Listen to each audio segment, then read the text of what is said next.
President Trump calling for a new investigation into Hillary Clinton's private email server. Earlier today, the president tweeting, quote, Hillary Clinton's emails, many of which are classified information, got hacked by China. Next move better be by the FBI and DOJ, or, after all of their other missteps, Comey, McCabe, Strzok, Page, or FISA, dirty dossier, etc., their credibility will be gone forever. The president seemed to be referencing a Daily Caller report that cited anonymous sources in the intelligence community. The FBI later countering that, quote, the FBI has not found any evidence that the servers were compromised, end quote. The Chinese Foreign Ministry, for their part, also denying the report. LOL, of course they would. But is the president right to call out the intelligence community as potentially compromised? Joining me now, former Utah Congressman and Fox News contributor Jason Chaffetz. Jason, it's great to see you. You also have a forthcoming book, The Deep State. Thanks, we're happy to have you here. Well, thank you. I appreciate it. I look forward to the book coming out. Thanks for having me on. All right, so let's start with this Daily Caller report, what we saw from the president and his tweets, and the FBI denying it, right? Denying this whole suggestion or report that China hacked into Hillary Clinton's bootleg basement email server. I'm reminded everyone from Robert Gates to Jim Comey to Mike Morrell said that the chances were high that a hostile foreign power did get into that unsecure server.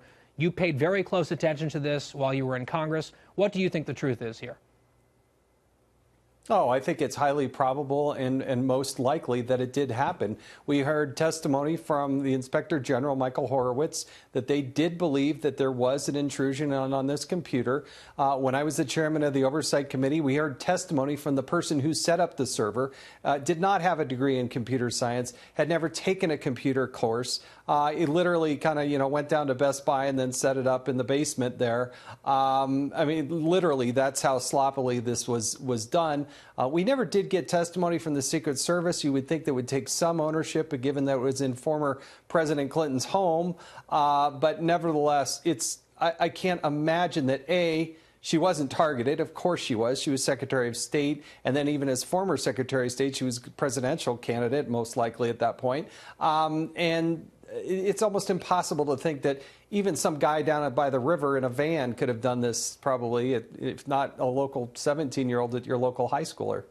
Meantime, Jason, yesterday on Capitol Hill, we saw Bruce Ohr arriving for closed-door testimony before some committees. You were, as you just referenced, the chairman of the Oversight Committee in the House. If you had been in that private session, what would have been some of the questions you were eager to ask Bruce Ohr?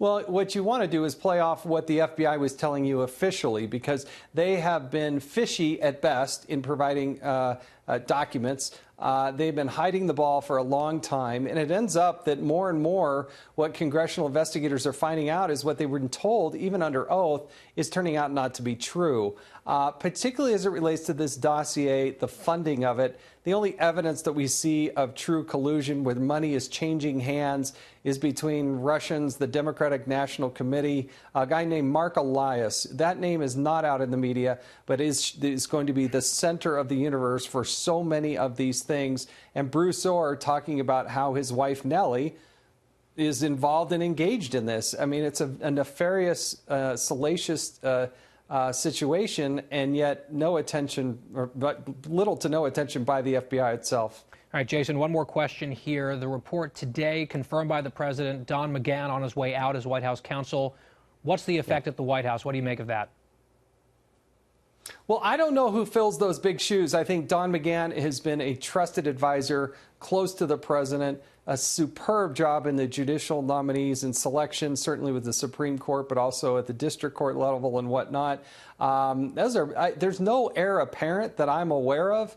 And, general counsel to the president of the United States is a very big role to fill, especially in this White House. Yep. And so he will be deeply missed. I don't know who steps up and fills that, but it is of critical importance. Jason Chaffetz, thank you for your time tonight. Good luck with the book.